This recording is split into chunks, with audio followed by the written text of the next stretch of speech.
Hey, what is going on, everybody? So a couple days ago, I actually ran a poll on Instagram through my Instagram story asking people if they wanted to see a controller settings / tips and tricks type video from me, and around 97% of you said yes. So I'm gonna make the damn video. I'm just gonna run you through my controller settings, and I'm gonna go in depth with a couple different techniques I use when I'm engaging enemies. So let's just start off with my controller settings. So it's really nothing much over here.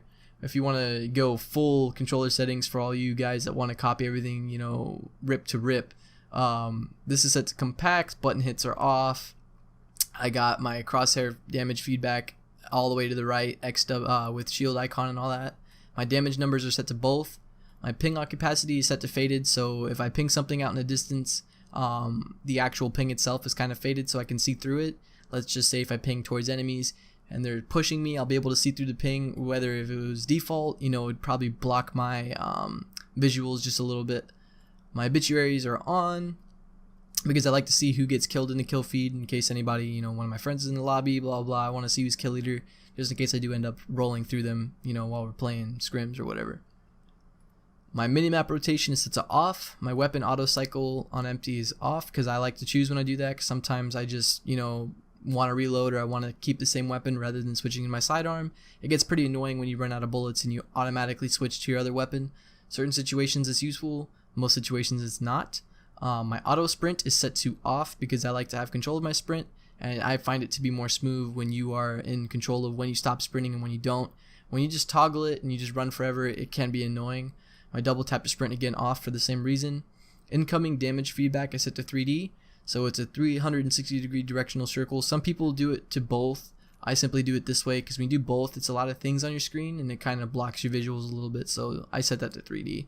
My taking damage closes death boxes menu is off because certain situations where you take damage, you just press circle. It's one of the downsides of controller looting because, you know, on PC, you can move around without, you know, and loot at the same time. On PS4, you have to stay. Any console really, so I have it set to off just in case, you know, they're hitting me from long range. There's no way they're gonna get a knock. I might take a little bit of that damage, but if you're going for an armor swap, you're gonna replenish your shield anyway, so it's really no point. I just have it set to off. Streamer mode is off because this really has no point. It just blocks all the obituaries and all that, so I keep that off until they fix it to block your name instead of other people. Usage sharing, I have that enabled, you know, help the devs.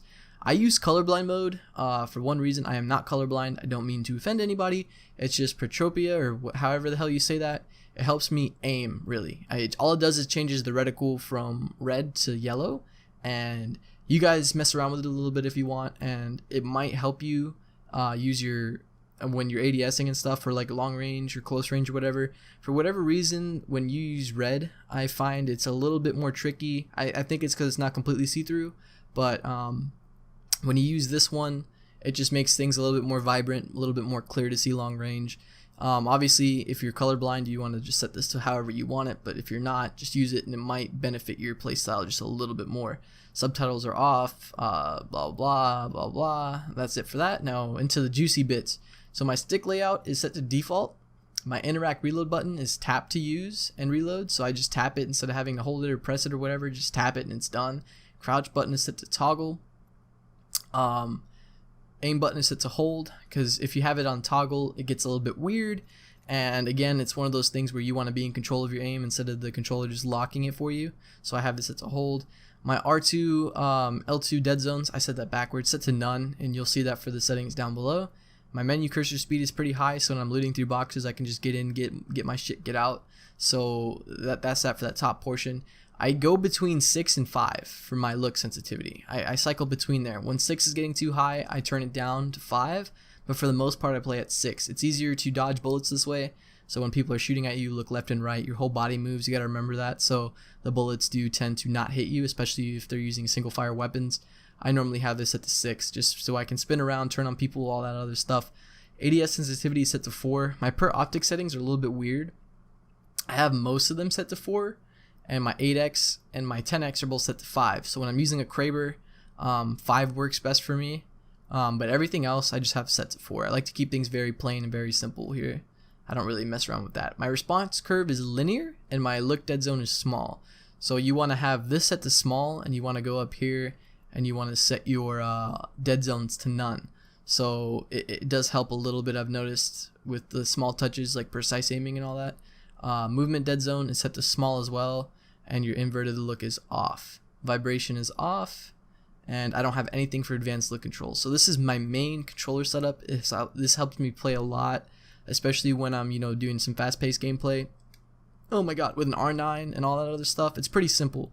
So I mean, everything fits your playstyle to the way you want it. So these are your settings in the end. Copying my settings probably won't help you play better, but if you have your sensitivity down to 3, I like to think that you're moving really slow, and if you're fighting an enemy who's has a good strafe and everything, you will not be able to keep up and you will get dropped.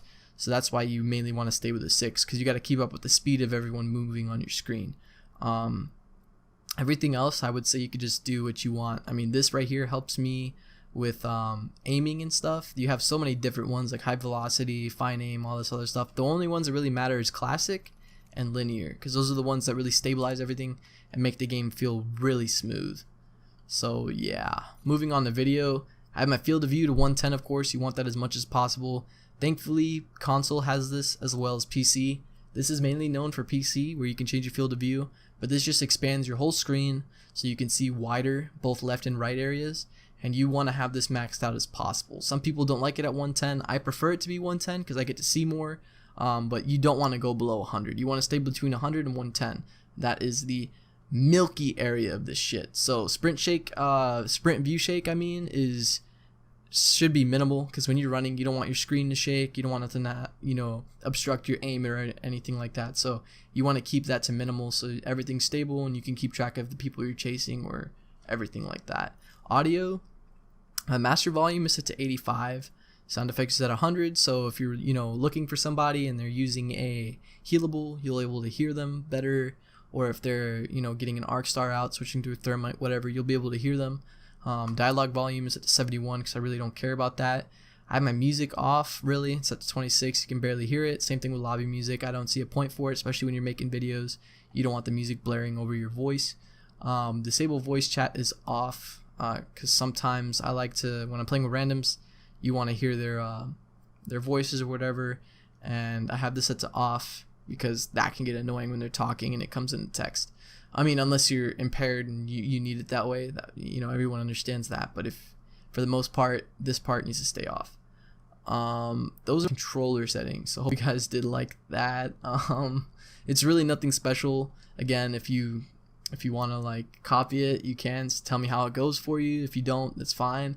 Everything is subjective to one person. So don't just take someone's stats and completely copy them, because everyone plays a different way in the end of the day. So everything is just based on everyone's preferences. Just remember that, guys. Alright, so for a little bit of a tips and tricks segment of this video, I'm just going to give you some rundowns on how I typically engage gunfights and certain things that you guys should try to improve your playstyle a little bit. So it's most important to know who you're playing with. If you're playing with randoms, it really doesn't matter because they're probably not going to do anything for your team. But if you're playing with a coordinated team or someone that you're talking to, I would say the first thing is to know who you're shooting. And as long as you know who you're shooting, you guys can focus people, communicate who's low, who's not. This way you can keep track of the enemies you hit and the enemies you don't. So when I look at a gunfight and I see, especially when I'm coming into a third party, I look for who's the weakest team. First of all, who is getting attacked and who is on the defensive. Once I figure that out, I normally attack the attackers. I know it's smarter to attack the people that are getting hit, but if you go in there, you're going to be in the same shoes they are. So you're going to have the outside team still attacking you, and it's not good for anybody. So you want to attack the attackers, give the other team a little bit of breathing room because they're all going to be healing. So if you quickly ape the team that's killing them, you can then proceed to wipe the team inside the building.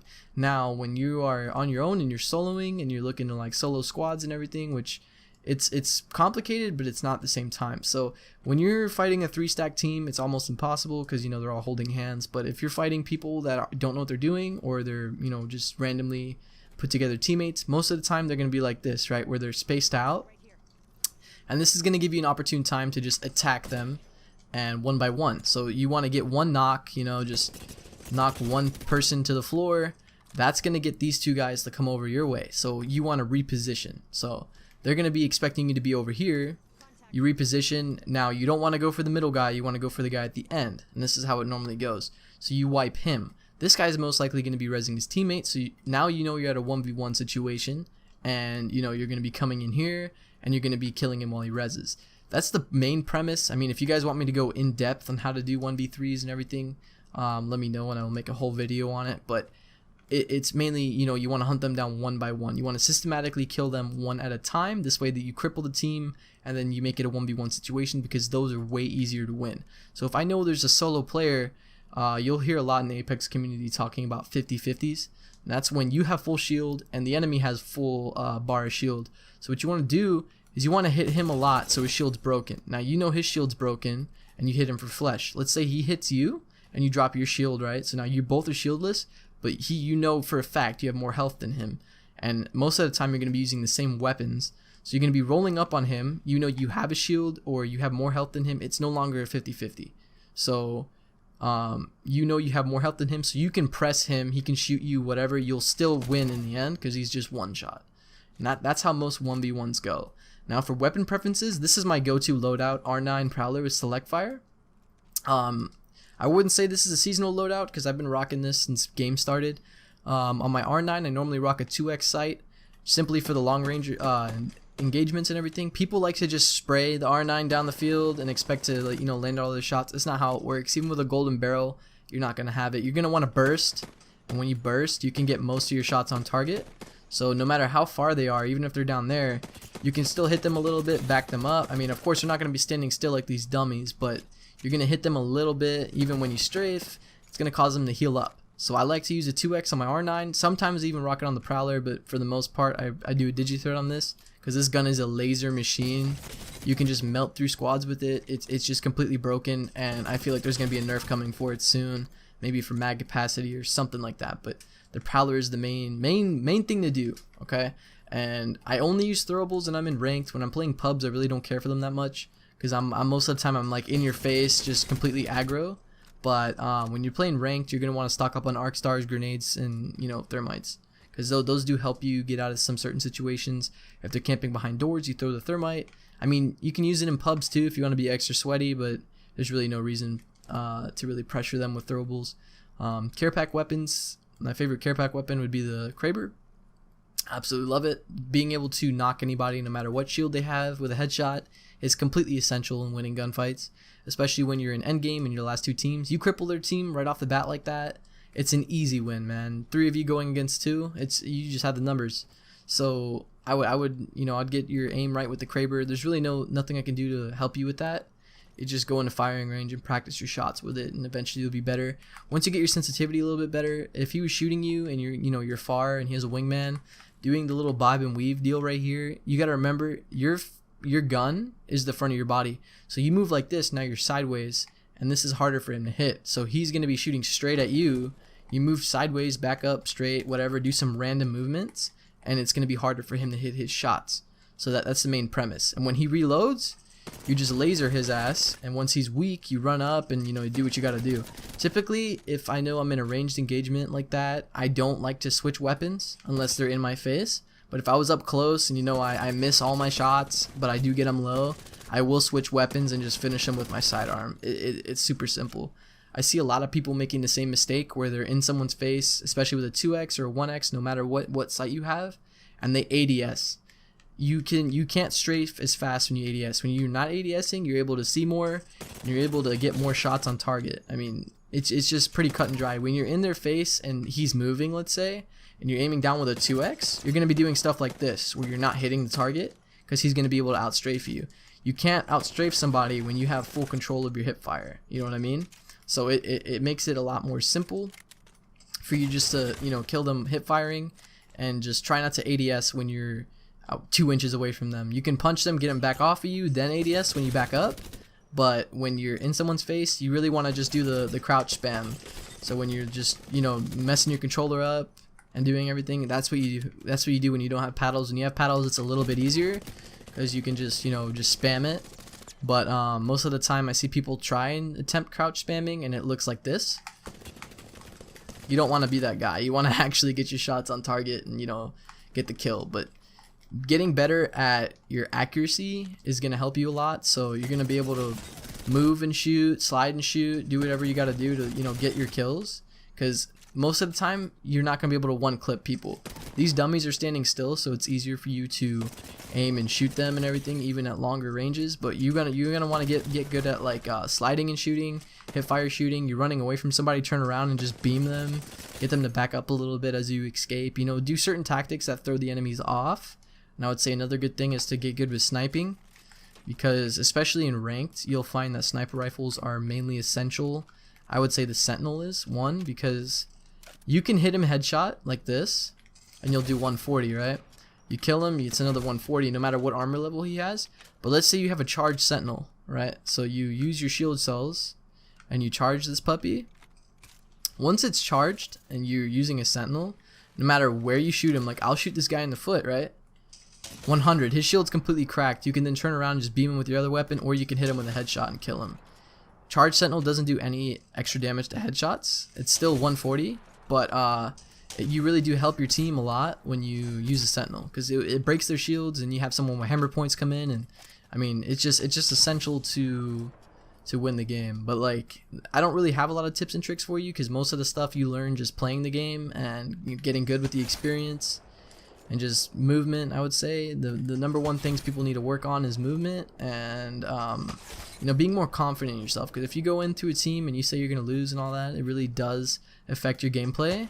And if you just psych yourself out, you're not going to be able to really hit your shots, or you're going to be scared and end up running away, and you don't want that to happen. You just want to be on point most of the time. I would say go in firing range when you get on, and just for your first game, just come in here and just practice your shots. Just go ham on these dummies. They'll simulate you know, real players, and once you get into the real game, you'll be able to land your shots a little bit better. But I really don't have that many tips for you guys. If you do want to see more of these types of videos, let me know, and I'll go topic by topic on how I do certain things. And if that's something you guys are interested in, just let me know and I'll make it happen. But hope you guys did enjoy this type of video. I do appreciate you watching. Leave a like if you're new, or just if you did enjoy the video in general. I'll see you on the next one.